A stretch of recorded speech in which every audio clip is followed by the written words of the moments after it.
Hi, everybody. Clayton Vandiver, your Lightkeeper here. And for this summer, we have a real treat for you. Lightkeeper's Podcast Shorts.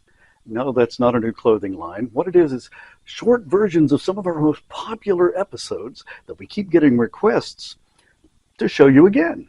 So we've cut them down, made them all less than 10 minutes long.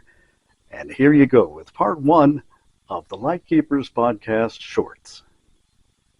Hello and welcome to the Lightkeepers Podcast. I'm Clayton Vandiver, your Lightkeeper, with a show dedicated to everyone who wants to get the most out of life that they can. We don't talk about the end of life, we focus on the quality of life. My co-host on this episode, Charlene, a licensed clinical social worker, she'll be helping us answer this week's question, to be or not to be. The question of DNR and what that means to you and the medical community and so much more on this edition of the Lightkeepers Podcast.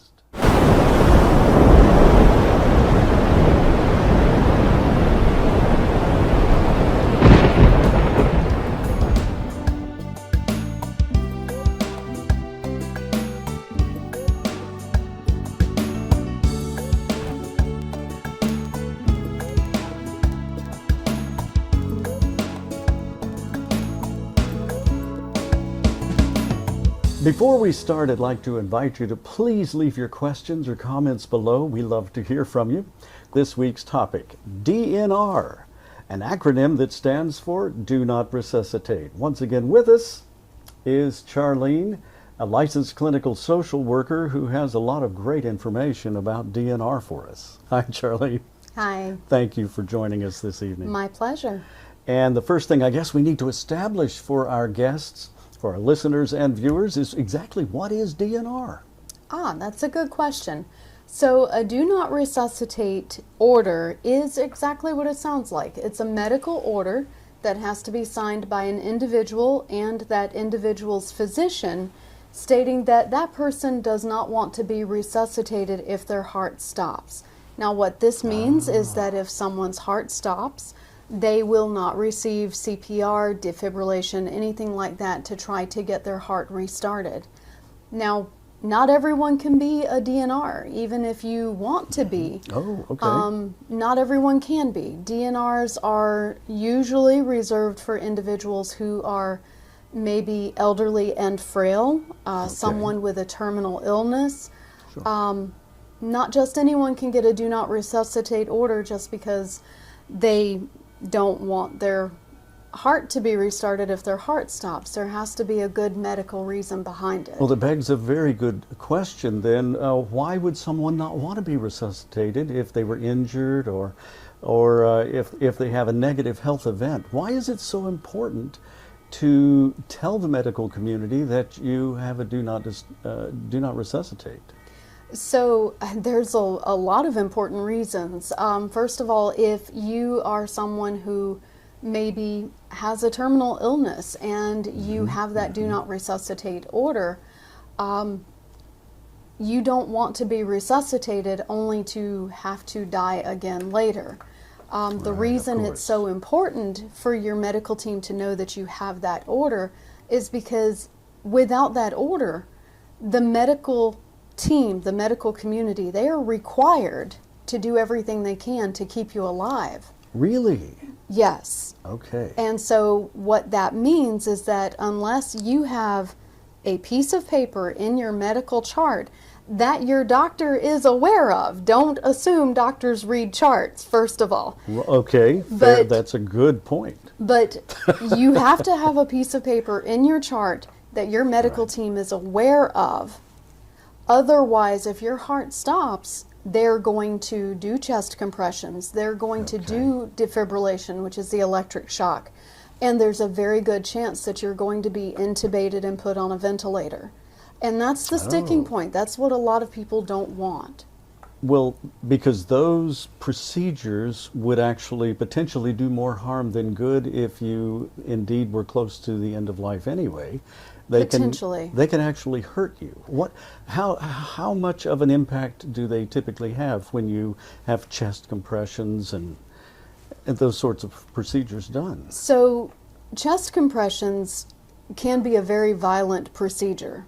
Okay. The I had heart, no idea. the heart is protected behind the ribs for a reason. It's a very delicate organ that keeps Okay. us alive. But what that means is if it stops, you have to move those ribs to get the heart restarted, to manipulate it back, which means there's a very good chance in the CPR process that ribs are going to be broken. Wow. Ribs can be broken, sternum can be cracked, lungs can be punctured. There's a lot of injuries that can happen in the resuscitation process. Now, for some people, that risk of injury is worth it to have that opportunity to come back. Sure. But if you're in a frail condition, if you're maybe very elderly, very frail, or very sickly, those injuries are just going to add on to the very reason you wanted that do not resuscitate order in the first place. That makes a very good point, that there is a time when having that in place could actually preserve a little bit of quality of life a little bit longer, or allow you to go when your time is without interventions that you didn't want. Right, And right. the way that we often refer to it in the industry is allowing a natural death. And what that Okay. means is you're allowed to die naturally with only the medication necessary for comfort. Well, we hope you found some information that was helpful to you on this edition of the Lightkeepers Podcast. Please leave your questions or comments below. We love to hear from you. For more information on A Guiding Light, please visit the website at aguidinglight.org, or to make a tax-deductible contribution and help those less fortunate find the information and resources they need, please visit the donation page on the website, where you will find tax information and the address to send a check, or it's also on the screen right below me. We're so grateful for your support and sincerely hope that you will join us in coming weeks. We still have topics like organ donors and hospitals, funeral homes and your plans, the gap between medical jargon and medical care, and legal jargon. Metabolized grief, ingesting grief, normalizing loss, hospice. It's not just for the last few days or hours. Medical plans and paperwork, and of course, your questions and comments. We love to hear from you. Speaking of that, hit the like and subscribe buttons and turn on that notify bell so you catch every episode. I'm Clayton Vandiver, the Lightkeeper. We'll see you next time.